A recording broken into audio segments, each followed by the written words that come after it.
what happened in the second half of the Bahrain Grand Prix weekend.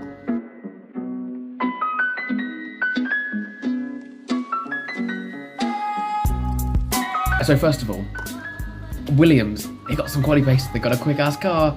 Corbin puts it on pole, a second pole for Williams this weekend. Did he convert it to a win? No. So that's another missed win for Williams potentially, as they've started another, best position. It's always nice to get the 2 points for pole, but you don't get the 25, you don't win the race. But it was absolute chaos going into turn 1. Before turn 1, I think Corbin may have had a controller or wheel, whatever he's on, issue. He jumped the start, getting a drive-through, all on his own. It's tricky making a mistake before the lights have even gone out, Going into turn 1, we had Koi and Boomboy, who, by the way, set insane lap times. I was not expecting Boomboy to qualify in third. He validated his first few runs, then bombed it up to provisional pole. Unreal. They collided into turn 1. Once again, just like Div 4, the front three taken completely out of contention already, going into one corner. So that allowed Mosmegan and the two Rebels to run through and take 1, 2, 3 in the race. The mediums were actively quicker, they warmed up much quicker, and the Rebels, who were starting on the mediums, Dylan started on the hards, they were able to overtake, and it was at that point a Red Bull 1, 2, 3, very good position for the first time that this weekend. As the mediums began to get slower, we had Zinks cut from the back of the field. And let's give a bit of backstory about why Zinks was in the midfield to begin with. There was a bit of a problem with the lobby in qualifying where in the assist restrictions, it forced the drivers to use either medium or no traction. Zinks is a driver that uses full traction. I mean, that is allowed, it's an assist that is allowed, but for some reason the lobby glitched and it wasn't allowing him to. He was doing his qualifying one-legged almost. He qualified, I think it was 13th or maybe 14th, and on medium traction, a traction he's not used to. I was confused, he spun twice in quali, and that does explain it. It's something you have to learn. I mean, it's a strange thing. But the second those mediums caught up, warmed up, got prepared, he cut through the field, and it was awesome to see. He caught up with the Rebels, he caught up with Dylan, and it was insane. He was very strong. The strap was split at the start. Of course, like I said, Zinks and Mosmegan were on the hards, switched to the mediums in the second stint, and they just came alive. Zinks cutting through the field, and Jayville, who I was a little bit disappointed about, the other Red Bull, collided with Mosmegan, and that was one Red Bull spinning into the sand, and the Red Bull 1-2 was short-lived. The fight continued on with 4 drivers. It was Boomboy in the Aston Martin, it was Zinks in the AlphaTauri, Dylan in the Ferrari, and our brand new driver in Luca Rosman in the Red Bull. Very exciting, 4 different teams, so they could go either of which way. And of course they had 2 different split strategies in the second stint, 2 of them using the hards, 2 of them using the mediums. Came down right to the line as Mosmegan looked like he was going to take the win, and he did. Came around the final corner, that's a second Ferrari win, back-to-back in different days. Very, very solid. Looked like Rosman was going to get a P2, but then as I commentated it, like 10 laps before, I see a yellow warning, I see a yellow fuel warning on that Red Bull. He ran out of fuel on the run down to the final corner. Zinks and Boomboy get through, and Red Bull lose that podium. And Boomboy brings home another podium for Aston Martin, and Zinks gets that P2. After penalties, unfortunately, Boomboy did lose the podium, and I believe it was Casper who cut through after finishing 5th on track. Very, very consistent drive. After getting swallowed in that lap 1, the chaos, I think he dropped down to 11th, his worst position, and he was able to cut back and get that P3. Very, very solid drive from him. Very exciting race. There was fighting all over the field, but that was what was going on at the start. If you want to know what happened in the rest of the field, then definitely check out the highlights, because that was an insane race. You get my commentary as well, which is always always a big thing. Who was your driver winner? And I think that they were both similar. I think they're both the same.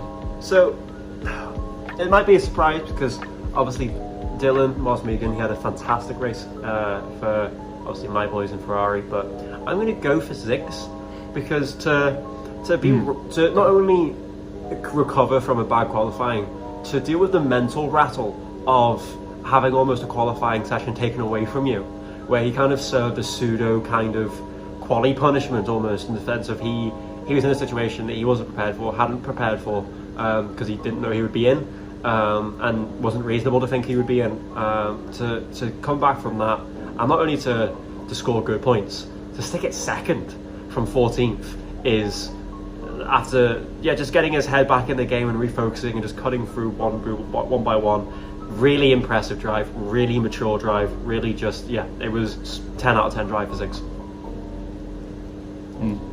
I completely agreed, actually. I think both Ferrari did a very solid job. Especially Dylan kept his head up against the Ferrari, both Red Bulls, which neither had really raced before, so it was a complete new challenge for him because they're new drivers to the league. But Zinks, I think that you're always, obviously you've come into the race with practice, but quali's always quite nice. You like doing a quali, get a feel for the drivers around you. He was, like I said, doing it one-legged. He had it in a completely different settings. And now I say completely, obviously some drivers will say medium and full traction are similar. For a driver that's prepared, set, done all his race practice on full, to then change something that late, especially something that significant, it can knock your mentality. And for him to cut through and not just improve, not just get into top 10, to finish P2, really, really good points for AlphaTauri. Another P2 for them, following Max the day before. Yeah, huge. I think that he deserves a best driver. Fully agree. Who was your driver loser, though? Going a bit more negative on this side.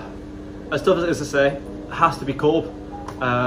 Corbin just kind of, from pole position to the drive-through to, I think it was 2, maybe 3 spins on his own. There was a spin in qualifying as well, I'm pretty sure, before the pole position. Yeah, it was a tough one. It was a tough one for him, and I just feel like it just went from bad to worse to horrible for him. And obviously had enough in the end and just pulled into the pits and retired after one final spin. So yeah, it was a tough one for the guy, but he's got to be my loser, unfortunately. Yeah, he's my loser as well. I think that it's unfortunate also on a team side of things, because this is Williams' second pole. There's no other team so far this season in XRS who's had 2 poles, and neither of them have been converted to a victory. I mean, obviously Diffel had a 1-2 lockout. Obviously, Corb was on his own. His teammate was further down the back. I think it's Starkeys. Yeah, he was further down the back, and maybe it was an issue, maybe it was a mistake on his part, but to lose it before lights go out. Yeah, you know what I mean. Obviously, there was no safety cars. There was no chance for him to catch up. It's just unfortunate. It's just so unlucky. But good quality lap though. So, who was your team winner for the Div 2 race? So, I'm going to have to back my boys on this one. I'm going to have to go for the Scuderia Ferrari. P1, P3.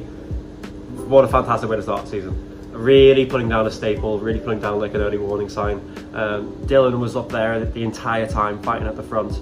Was constantly in the fight for the lead. Won it out in the end. Casper, as you said, down to 11th at one point. By the thing at the end of lap 2, he was down to 11th after a really just pinball start.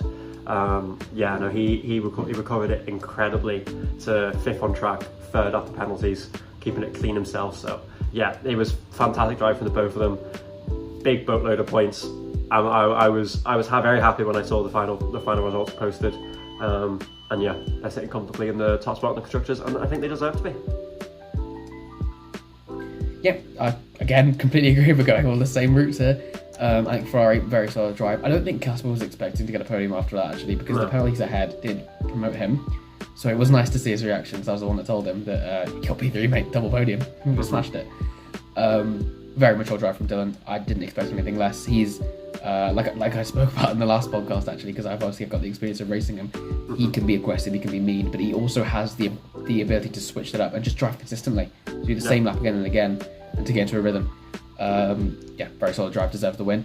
I would also like to add a mention to Aston Martin. I think that both their drivers, I mean, again, slightly biased, but both their drivers are new to league racing. They're just warming up. Maybe not Boom Boy's got the experience. Yeah. HA, he's just warming up in the scene. Both of them were fighting at the front for a little while. And obviously HA had the disconnect, which is unfortunate. And Boom Boy, a little bit inconsistent with the penalties. But I think that Kine should be, Kine 1 their CP, should be smiling at the fact that he's got 2 drivers that have potential. Once you mop up the, maybe the bit of the rust, the bit of the inconsistencies, the stuff you don't want, you've got 2 very solid drivers there. Completely. So I think he's pleased. I'm hopefully pleased with the result there. I think they ended up finishing, I want to say 7 and 9, I think. So still solid points as well. So that's always good. Who was your team loser for this race? So, for me, I've had to go with Alpine. We'll start with Conehead. I mean, 18th in qualifying. Was it 14th in the race? Yeah, that's just an unfortunate one. Nice 4 places made up, but yeah, kind of a bit of an underwhelming, invisible driver, some would say. And Koyi, front row, it was there beside Korb. Both him, honestly, having him at the start wasn't totally his fault. It was an unfortunate collision that took him out, but yeah, it was just, and this isn't being a loser does not mean it's your fault. It just means that you just lost out. And yeah, it was last on track through no major fault of his own, but just unfortunately they were the losing team for me. Yeah, I mean, they were the team I was considering to go for, but I didn't, so at least we've got something that's different. Yeah, I think on Alpine, I mean, Koyi really unlucky into turn 1. It wasn't his fault, the collision, but it took him out from starting a P2 to taking out completely contention. He got beached in the sand as well, which it was only a virtual safety car that came out, so he lost so much time because of it. Conehead, to move up 4 positions and into the points is good. When one of them got a drive through and the other 2 collided into turn 1 and you got them past them automatically, it kind of lessened the excitement of getting 4 positions. So yeah, just a very middly, almost irrelevant drive. I never saw an Alpine in the front, anywhere in the middle in the battle. But I actually went for Red Bull to have a moment through those crashes where they were genuinely running 1-2 on the medium tyres. They worked together. They could have potentially gotten away from Dylan, who was, I won't lie, a little bit wobbly on those hards, at least with the first couple of laps. Especially at the end. Once he got into his rhythm, I think it was done out. But for Jayville to actually make the mistake that took him out of the contention, and then for Osman to not notice that he's run out of fuel, I mean, I don't want to say it was given to them, but through the crashes they were promoted to that position through without them, doing it themselves. And to lose it in that kind of fashion, 2 mistakes is unfortunate. They didn't even get a podium. So. Yeah, same as what we were saying with 5 wide back in Division 3, where it's there would have been chances to manage it as well. Because even if you plan for a safety car or just try and go for the underfuel risk, you have to manage it. And the opportunity I didn't see, because obviously I was riding on board as an engineer through that race. I didn't see any attempt from managing from the Red Bull, which is I reported back to my drivers that he's not managing fuel, so he may run out here. And of course, so it was just before the final corner. I think it was going through the final corner, wasn't it, that he just lost it? Yeah, it was just before it. Yeah, just at the apex. But yeah, no, it's while it's unfortunate, it's more excusable in Div 3. It's still really not, but in Div 2 at this level, with how closely drivers are, I do know from more contextually speaking that the drivers, he was a league racer in 21, 22 took a year out and he's back, but to not manage fuel, even with having some experience in league racing, even with a year off, to just have no fuel management in the first round, it's just not a good way to come back to lose out on positions like that. And we leave the most chaotic, the fastest tier to last. We're going to go on to Div 1, which was just recently, Sunday, ending off an absolutely insane first weekend for XRS. And it was Mercedes' first pole. Lupip, absolutely insane lap right at the end, responded to edits, who kept improving on his time, and he made it that Mercedes pole right at the front. But it came to the race, the hard tyres didn't fire up enough, and it was Neb Restrum who cut through the field, started on those mediums, and got up to P1, leading the pack. Eventually, it looked like it was going to be the Hasses that were doing really well together. Best teammates, it looked like. They were cutting through the field together, they were working together, benefiting on each other's other drivers' mistakes, and helping each other get through the field together, which was really nice because it was a smaller team. It wasn't 2 drivers that I was expecting to just help each other, and it really worked out. Eventually, it looked like it was going to be a really good battle because we had the Hasses in, I think, 3rd and 4th or 4th and 5th. Then we had an absolute cluster of quick drivers behind. We had not Zimonex, I shouldn't say. We had Zilagi. We had Raven, of course. We had Edits. We had a few others as well. Just following that pack, and we had Mighty King as well, of course. Just being held up by this Haas wall, weren't letting anyone through. Zilagi was the first one to break it, but he ended up making a silly mistake, getting clipped by one of the Hasses, spinning into the wall and breaking his wing. Really unlucky for the Alfa Romeo, which rounded off a pretty horrific race for them anyway. But as the drivers prepared to pit, It was the in lap for Neb Restroom where it all went wrong. Lupit went for a move and just got clipped on his rear, got shoved into the sand. He was able to catch the car, but lost them so many times, which meant those three, it was Teshubi, Lupip and Neb Restroom, who kind of escaped this pack with the Haas. They were brought back into the fight. Teshubi, however, completely untouched by this battle. He went off. He went and did his own thing. The McLaren did the race on his own. But Neb and Lupip were introduced to this battle of the Hasses and the chaos that ensued behind. And everyone strapped on the new tyres. It was the mediums on Raven West and Mikey King that really took off quick, and they began cutting through the field, getting to the front of that pack and putting pressure on the Hasses until Jamie spun. And that was one Haas down. This is when the battle really came through. It's going to be an iconic moment for me. Raven West getting one person at turn 12, then another at turn 13. Absolutely loved it. Little zigzag getting past Neb as well. And that's when the absolute fight was on. It came down to the final lap where Raven West pushing for that P2 and unfortunately missing out. Neb Restroom defending with everything, every little bit of battery he had, came down to the line. The gap was under a tenth as they crossed the line. Alonso and Perez, are you hearing this? And they crossed the line together with Neb Restroom being victorious, getting that P2. But Teshubi, absolutely untouchable. What a consistent race from him. And McLaren get their second win. 2 for McLaren, 2 for Ferrari. Very strong teams, and it worked out well for them. How was your inside look on the race as you finished P3? Very strong podium. You qualified 11th, and you fought back through. It was a good drive in the end. I'll be lying if I said I wasn't disappointed to steal that P2 at the very end, but I'd also be lying if I said that Neb did not deserve that P2 in that race. Pretty faultless race from him. So it was. I'm not mad that he got it off me at all, and it was more me trying to take it off him than anything else. But yeah, just a lot of chaos, a lot of close fighting, constant DRS strain. I think I had DRS pretty much every lap. It was rare that I didn't have DRS. It was the fight was so close, or someone didn't have DRS on me. I can't remember a time where I wasn't having to pay attention to someone at some point. So yeah, it was a crazy race. Enjoyed it from start to finish. Bring on the rest of the season. If it's all like that, bring on the rest of the season. It's going to be so good. It's going to be so looking forward to it so much. Yeah. Who was your driver winner? Who impressed you that race the most? So I'm going to go for Teshubi. Because just rapid pace. Was he pole or was he front row? I can't remember. I was too far back. I didn't see. No, he was like 5th, I think. Oh really? He was 5th. Okay. So even better still. I don't know what happened at the front of quali. But he was he was up there anyway. But to win the race and win it by 12 seconds in the end. Got a little bit fortunate with pulling away.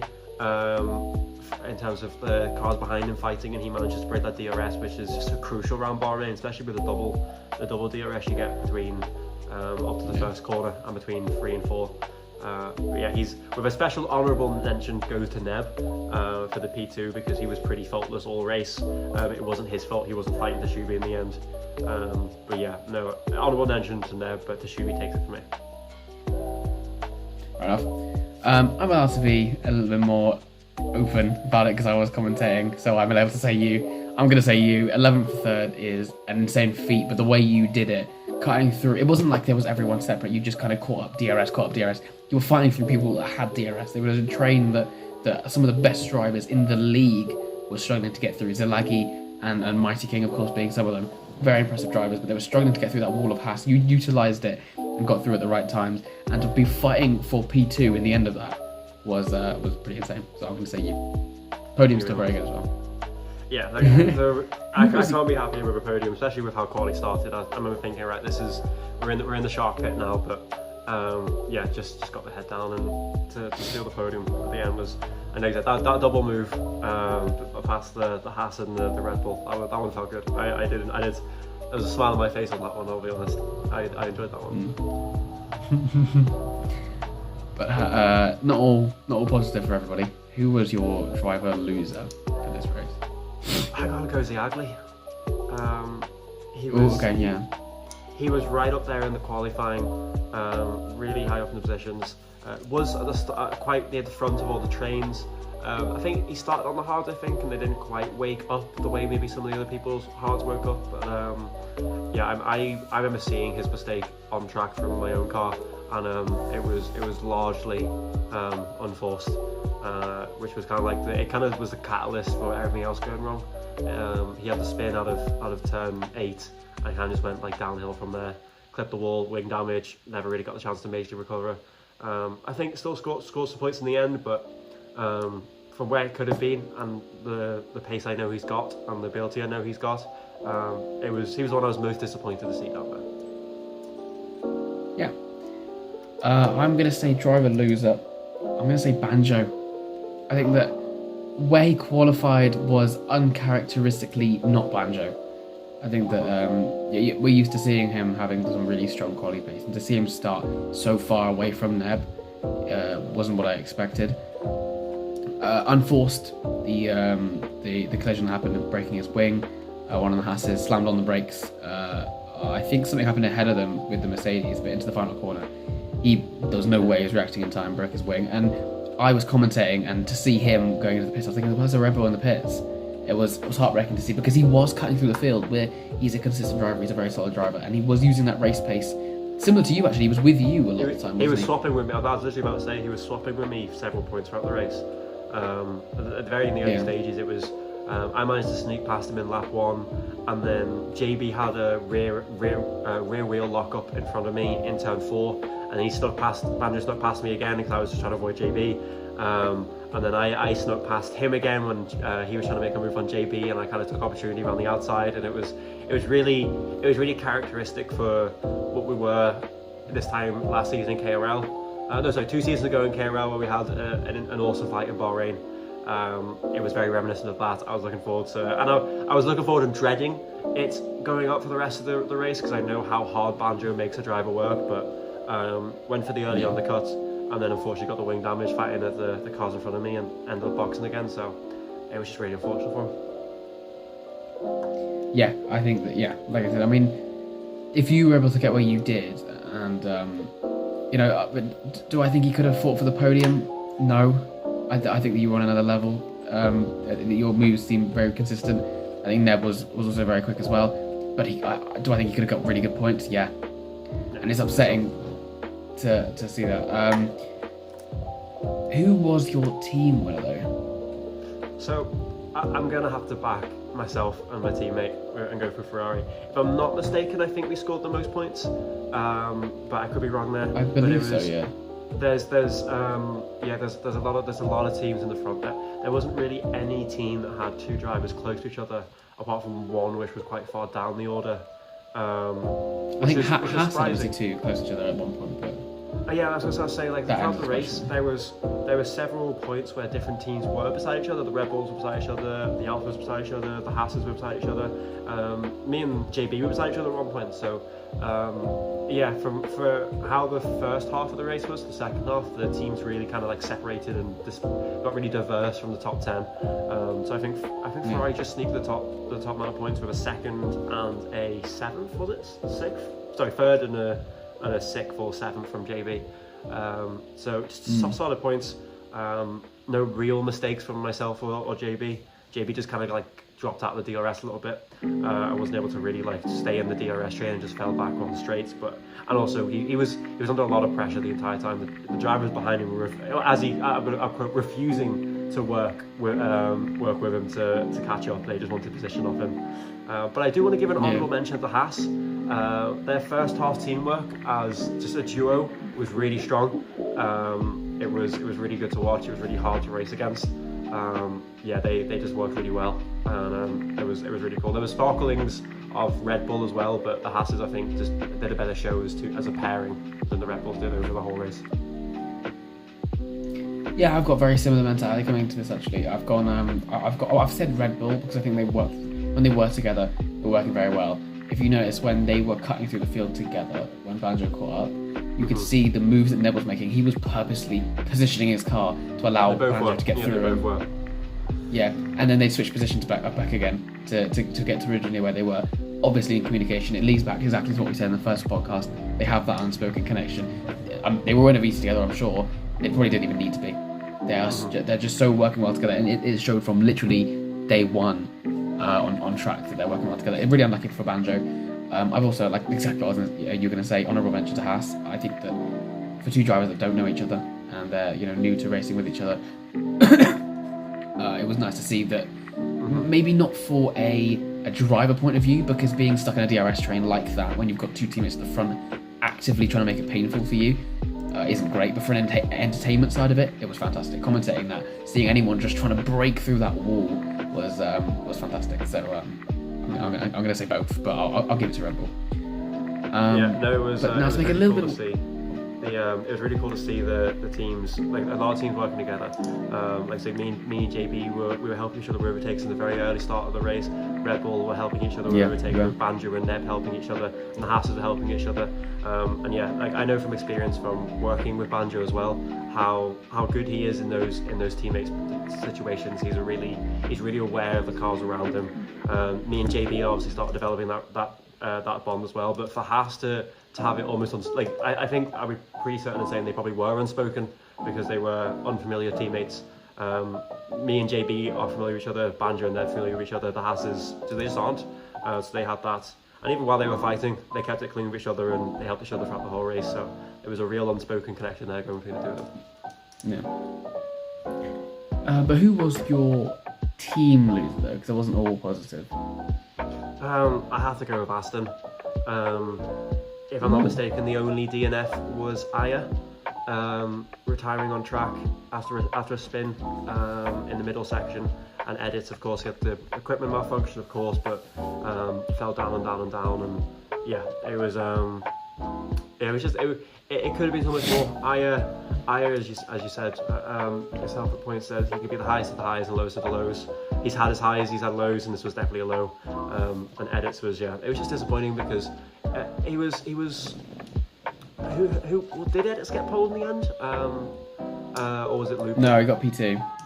But so front row in qualifying, and he's at the end of this, he's not even going to score points.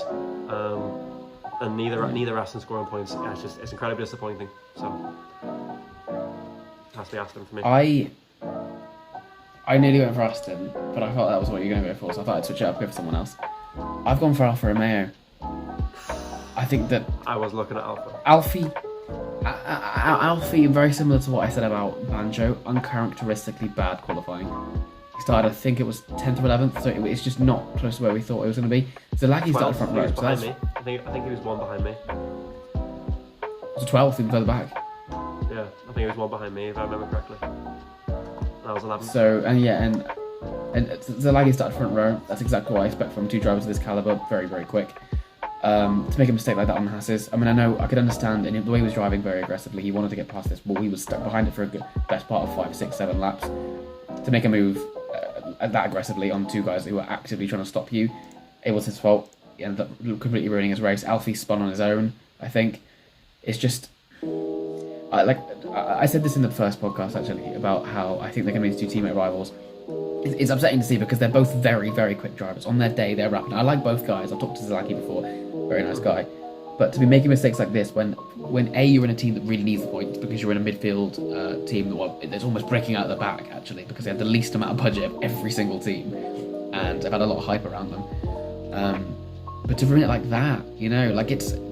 Everything happens, unfortunate. But both drivers on their own have wrecked some good points, So it's just... It's upsetting to see because I like Alfa Romeo, but it just didn't click for them. Very fair points. It was just, like I said, disappointing to see it tumble. Be disappointing in one half of the garage and tumble from early success in the other half. It was, sour taste in the mouth at the end of the weekend for Alfa Romeo for sure. Yeah. To finish off this podcast, I have a couple of extra things. To overview on this insane race weekend, I want you, Mr. Raven West, to rate this race weekend out of 10. How did you find it? What was it like? Give me an overview. The battles, the fact that it was the first one. Give me everything. Out of 10, what are you thinking? I have to give it a 10 out of 10 of the weekend. You could maybe argue me down to a 9. But it's definitely not going lower than that. But for the first week of a brand new league, first season, 4 divisions, fantastic racing, start to finish, smashing quality in the highlights, efficient results coming out, very minimal penalties, 1 safety car across 4 races. I mean, from a league owner perspective, what more could I ask for? I mean, it's everyone's reception to the start of the league has been telling of itself. It's been nothing short of fantastic. All 4 races were close. All 4 races, you had no idea who was going to win, or maybe Div won it in the last 10 laps, but you had no idea who was going to get P2. That could have been 10 drivers almost at one point. So yeah, there was just so much action throughout so much of the races. I almost feel sorry for the team who make the highlights, because there's just so much it's so hard to trim out and make it 15 minutes from the 45. So yeah, it's been a smashing first weekend. What more can I say? Right. Well, next weekend we are staying in the Middle East. We're staying in the hot desert sun. We're going over to Qatar. This is going to be a very interesting weekend. A little bit different strategies. What we're going to see, we will see you at Thursday, 7 p.m, where Tier 4 take to the track once again. Will Liam continue this championship run, or will the Ferrari come back for him? We're about to find out. And we will see you soon. Remember your fuel next week, boys. Remember your fuel.